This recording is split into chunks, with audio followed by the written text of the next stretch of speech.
El Centro de Investigación 7, una maravilla de la ingenuidad humana, era un santuario de acero y cristal anidado en el desolado y helado paisaje del Ártico. Era un lugar de belleza austera y profunda soledad, un crisol perfecto para el equipo de 4 científicos dedicados a la búsqueda de vida extraterrestre. Su aislamiento era absoluto, el asentamiento humano más cercano estaba a más de 2.400 kilómetros de distancia, y su única conexión con el mundo exterior era un enlace satelital. El equipo llevaba exactamente 76 días en las instalaciones, y sus vidas estaban gobernadas por el zumbido rítmico de la maquinaria y la incesante y silenciosa nevada exterior. En el corazón del proyecto estaba el Dr. Adrian Finch, un brillante astrofísico cuya vida personal era tan fría y vacía como el mundo exterior. Hace 10 años, su esposa, Sarah, había muerto en un accidente automovilístico del que él se sentía responsable. Había estado tan absorto en su trabajo, tan concentrado en las estrellas, que había perdido sus llamadas en esa fatídica noche.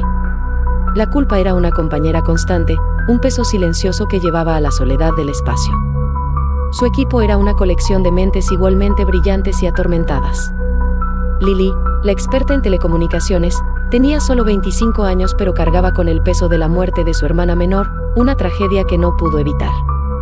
Marcus, el cibernético, era un hombre de lógica y razón, pero estaba atormentado por su última y amarga discusión con su padre, quien había muerto solo un mes después. Y Jack, el técnico curtido, albergaba un secreto de su pasado militar, un momento de cobardía que había costado la vida a otros. Todos estaban allí para escapar de algo, para enterrar sus arrepentimientos terrenales en la inmensidad del cosmos. La monotonía se rompió a las 3:17 del día 77. Adrián estaba sentado solo, mirando una carta estelar, cuando una alarma sonó en su consola.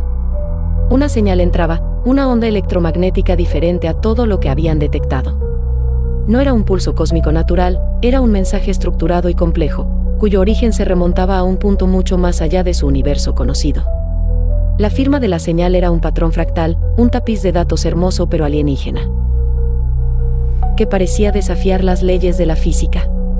Adrián, un hombre de ciencia, sintió un temblor inusual de pavor al mirar la pantalla.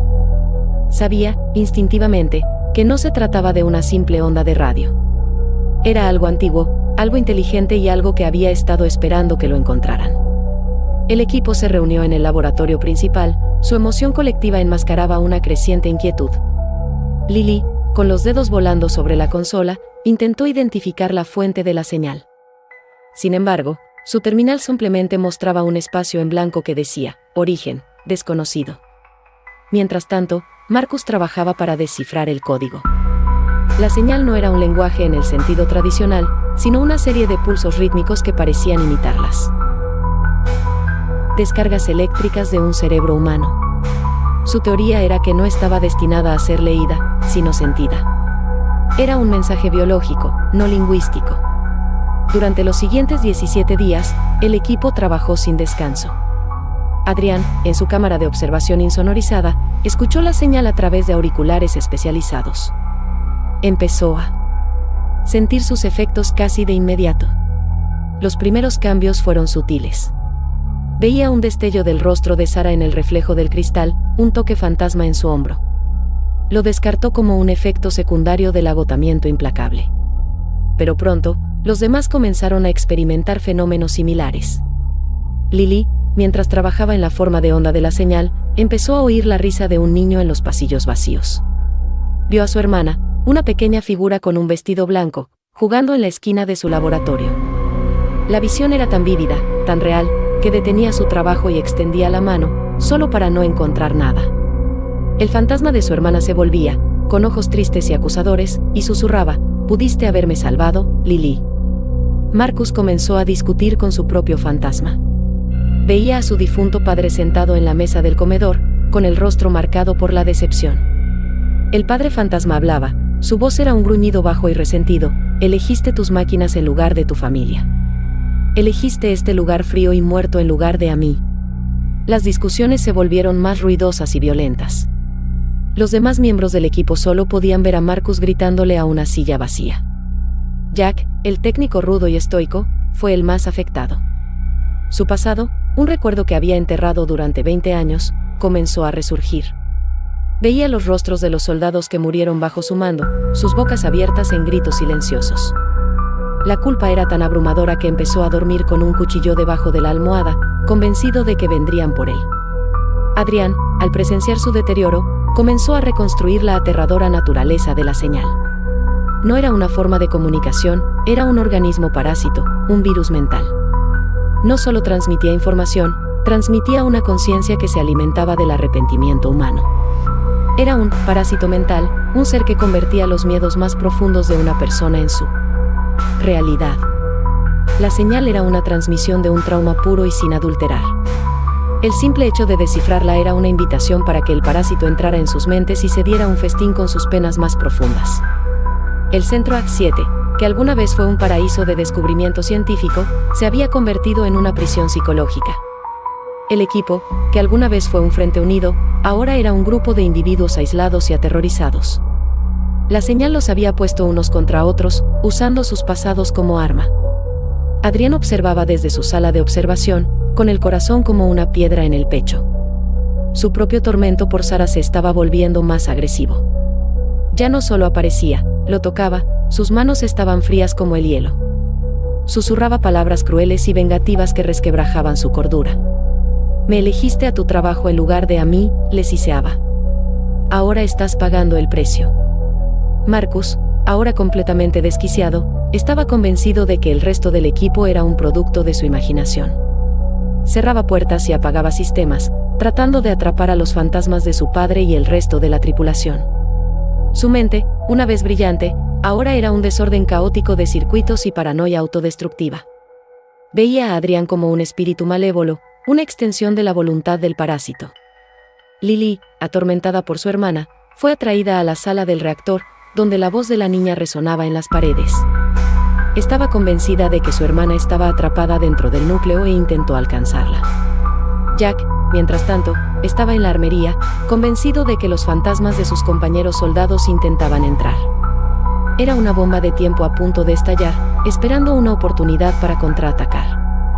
Los sistemas de energía de las instalaciones, bajo el caótico control de Marcus, comenzaron a fallar. Las luces parpadearon, la temperatura bajó y el enlace satelital, su única conexión con el mundo, se cortó. El aislamiento ya no era una elección, era una prisión. Adrián, el único que quedaba con una pizca de cordura, sabía que tenía que actuar. La señal se estaba amplificando. Su presencia ahora era una fuerza física, un peso tangible de pavor y desesperación. Sabía que el parásito estaba usando sus mentes como batería, extrayendo poder de su dolor para hacerse más fuerte. Tenía que cortar la conexión, matar la señal en su origen. Adrián, luchando contra las caricias escalofriantes del fantasma de Sara, se dirigió al nivel inferior donde se encontraba el generador principal.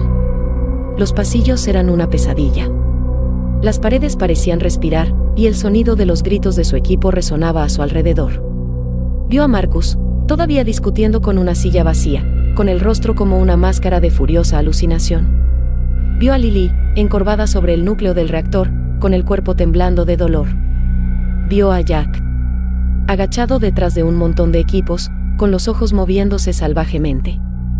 Todos se habían ido, consumidos por el parásito. Llegó a la sala principal del generador. El aire era denso con un pavor palpable. El generador, con sus cables brillando con una energía antinatural, era donde se amplificaba la señal. Vio la fuente del poder del parásito, un pequeño y extraño dispositivo conectado al núcleo del generador. Era el corazón del parásito mental, que extraía la energía negativa del equipo para sostenerse.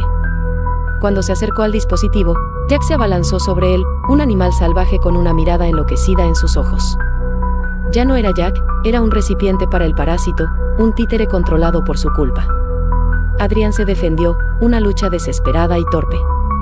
Logró alejar a Jack, pero no. Antes de que Jack lo apuñalara en el brazo, un dolor punzante que lo devolvió a la realidad. Se arrastró hacia el generador, ignorando la herida sangrante. Mientras lo hacía, la voz de Sara, ahora un rugido ensordecedor en su mente, llenó la habitación. Me fallaste. Les fallaste. Ni siquiera puedes salvarte a ti mismo ahora. Las voces de Lily, Marcus y Jack se unieron, una cacofonía de sus arrepentimientos y gritos. Alcanzó el dispositivo, con los dedos temblorosos. Tenía que arrancarlo. Sintió un momento de pura claridad, un breve instante en el que vio la señal por lo que era, un depredador cósmico, una entidad solitaria que finalmente había encontrado un hogar en el dolor de la humanidad. Con un último y desesperado estallido de voluntad, se estiró hacia el dispositivo y lo arrancó de su carcasa. La habitación se llenó de una luz blanca cegadora.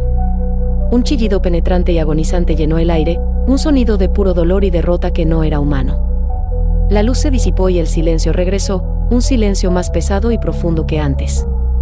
Adrián yacía en el suelo, la sangre brotaba de su brazo. Las voces habían cesado. Las alucinaciones habían desaparecido. El parásito estaba muerto. Había ganado. Pero al mirar los cuerpos de su equipo, las cáscaras vacías de las personas que no había logrado salvar, supo que él también era la víctima final. Estaba solo, y pasaría el resto de sus días atormentado por el recuerdo del parásito, un fantasma que nunca lo dejaría. La señal se había ido, pero el eco permanecía, un monumento a un silencio cósmico que era más aterrador que cualquier sonido.